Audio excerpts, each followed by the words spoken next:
आदाब, नमस्कार। इन दिनों बिहार अगले विधानसभा चुनाव 2025 की वजह से पूरे देश में चर्चा का केंद्र बना हुआ है। यूं तो बिहार पूरे साल भर चर्चा में रहता है, लेकिन इस साल बिहार में पुल गिरने की खबरों ने खूब सुर्खियां बटोरी और भागलपुर में बन रहे सुल्तानगंज पुल ने तो सारी रिकॉर्ड तोड़ दी। ये पुल अब तक 3 बार गिर चुका है। आज इंसाफ टाइम की टीम ग्राउंड जीरो पर पहुंच चुकी है।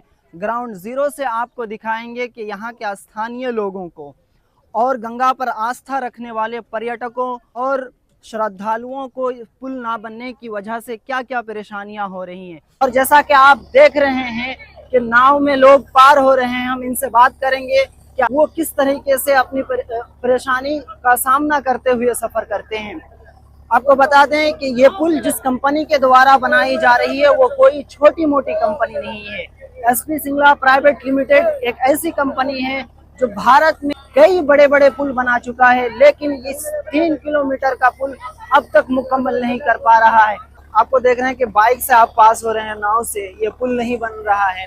तो आपको इस पुल के ना बनने की वजह से क्या क्या परेशानी हो रही है? बहुत ज़्यादा परेशानी है। जैसे हम लोग को 1 से 2 घंटा तक वेट करना पड़ता है नाव के लिए। कब जाएगी। उसके पहले यहाँ पे जो अपना मन का टिकट का जोन ले आ जाता है। एक गाड़ी और आदमी को पार करने के लिए 100 रुपया लिया जाता है। 100 रुपया और ऊपर से मतलब 70 रुपया 90 रुपया तक चल जाता है। ठीक है। और यहाँ पे जैसे गाड़ी खड़ी है इसका टिकट लिए हुए हैं, फिर भी एक्स्ट्रा 10 रुपया देते हैं। सबका रंगबाजी चलता है। तो आपको क्या लगता है ये पुल बन क्यों नहीं रहा है? आखिर कंप्लीट होने के बाद गिर जाता है बार बार, 3 बार गिर। कोई यहाँ पे मिल के है ना राजनीति करता है। ठीक है। मतलब कंपनी या जो पुल बना रहे हैं यहाँ के लोकल कंपनी का भी है, लेकिन देखिए कंपनी कोई देखने नहीं आती है कि हम दे रहे हैं जो वही चीज यूज हो रहा है या क्या हो रहा है। सबसे ज्यादा यहाँ है तो ठेकेदार का है। ठीक है।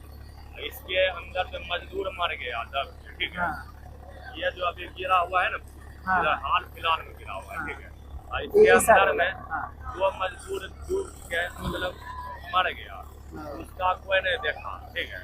अगर उसी के जगह पर अगर कोई ऑफिसर मर गया रहता, वीडियो सीईओ कोई भी मर गया रहता, अभी कितना बड़ा हंगामा। ये पुल अब तक 3 से 4 बार गिर चुका है। तो आपको क्या लग रहा है कि ये पुल बन पाएगा भी नहीं? ये बन कहाँ से पाएगा? देखते हैं कि बार बार गिर घटने हो जा रहा है, बार बार गिर ही रहा है। तो ये बनना न बना, अगर बनने का रहता तो अब तक में जैसे गिरा वैसे फिर उसको काम सरकार ने अगर चालू करता तो अभी तक में ये बन जाता। अगर ऐसा कोई बात ऐसा हो तो वो भी सरकार खोल के बोलेगा ना कि हाँ भाई इस जगह ये दिक्कत है, यहाँ पर ये प्रक्रिया के मतलब नहीं हो पाएगा, तो वो भी के मतलब इंजीनियर से पूछे या ठेकेदार से पूछे। क्या कारण है कि ये पुल अब तक बन नहीं पा रहा? 10 साल हो गया, लोग 10 साल हो गया। बोन यही नहीं वो प्रॉब्लम है कि काहे नहीं बन रहा है, इसके में अथॉरिटी क्या, तो वो जवाब तो देगा कि ठेकेदार ना, या जो इसका टेंडर लिया है वो भी देगा, इंजीनियर देगा। जैसा कि देख रहा हूँ कि इतने लोग नाव से जा रहे हैं, ये कब से स्टार्ट होता है और कब तक जाता रहता है नाव? ये दिन में 6 बजे 7 बजे शाम तक चलता है और रात तक चलते रहता है? रात भर नहीं चलता है, रात में बंद हो जाता है। अच्छा। तो जब इतने सारे लोग जाता है, कभी ऐसे घटना हुआ कि कभी नाव बीच में कुछ लग गया? अभी तो भगवान की कृपा से ऐसी बात नहीं हुई है। ऐसा भगवान करे ऐसा हो भी नहीं किसी के साथ। काहे कि इस पे प्रशासन हो, चाहे नेता हो, चाहे लीडर हो, सबका माँ बहन अब भाई बहन जाता है इस पर होकर के।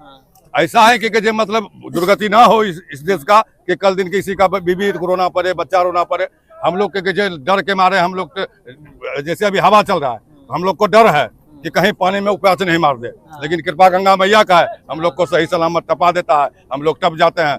हर दिन आने जाने में कितना रुपया खर्च हो जाता है जो सिंगल लोग जाते हैं? सिंगल लोग इधर से जाएगा तो 35 लगेगा, उधर से आएगा तो 35-70 रुपया ये एक आदमी को पड़ेगा। जैसा कि देख रहा हूँ कि गाड़ियाँ भी उसका भी, तो उसका कितना लगता है? उसका भी एक आदमी भाड़ा लगता है। बाइक का नहीं लगता? बाइक का लगता है, 35 से लगता है। अच्छा, बाइक का भी 35 लगता है। आप देख सकते हैं यहाँ पर एक नाव में कम से कम 100 से ज्यादा लोग यहाँ पर सफर कर रहे हैं एक साथ, और ये सुबह 6 बजे से शाम 6 बजे तक चलता रहता है ऐसे ही साइकिल। और इसका रीज़न ये है कि इसके पीछे जो आप मेरे पीछे देखेंगे, ये पुल जो 2014 से सरकार ने वादा किया, 2014 से इस पे काम भी शुरू हुआ, लेकिन 2014 से आज 2025 आ गया, लेकिन सरकार अब तक ये काम मुकम्मल नहीं कर पाई। और जो कंपनी ये पुल बना रही है वो कोई छोटी मोटी कंपनी नहीं है, बल्कि इस कंपनी ने इस देश में बहुत सारे बड़े बड़े पुल बनवाए, लेकिन इस पुल को कंप्लीट नहीं कर पा रहा है। अब इलेक्शन आने वाला है, सरकार आनन फानन में कंपनी को एक डेडलाइन देती है कि हमें 31 मार्च 2026 तक ये पुल कंप्लीट चाहिए, लेकिन फिर भी आप देख सकते हैं कि इस पुल में अब तक कोई काम शुरू नहीं हुआ है और लोग ऐसे ही जान जोखिम में डालकर यहाँ हर रोज सफर करते हैं। आखिर ये पुल बार बार गिर क्यों जा रहा है? इसके पीछे जिम्मेदार कौन है? जिम्मेदार इसके पीछे जो ठेकेदार है वो रिश्वत ले जो है घूसखोरी करता है, माल मटेरियल कम देता है, घटिया माल देता है, और यही जिम्मेदार और क्या है। किससे घूसखोरी लेता है? घूसखोर तो सरकार नहीं जानेगा किसको देता है, वो सरकार नहीं उसका निरीक्षण करेगा। हम लोग को जो सुनते हैं कि फलना रिश्वत लेता है, चिल्ला लेता है, यहाँ वहाँ सब जगह, और क्या। फरवरी 2014 से इस पुल का निर्माण चल रहा है। तब से लेकर अब तक 9 डेडलाइन पास हो चुका है, लेकिन अब तक मुकम्मल बनकर तैयार नहीं हुआ। इसका आखिरी डेडलाइन मार्च 2026 है। लोगों का आरोप है कि ये पुल भ्रष्टाचार की वजह से नहीं बन पा रहा है। साथ ही साथ लोग गंगा घाट में आते हैं और इसमें आने जाने के लिए उनको नाव का सहारा लेना पड़ता है। अब सवाल ये है कि ये पुल आखिर कब तक बनकर तैयार होगा। शोएब मलिक आज़ाद, आगवानी, सुल्तानगंज पुल।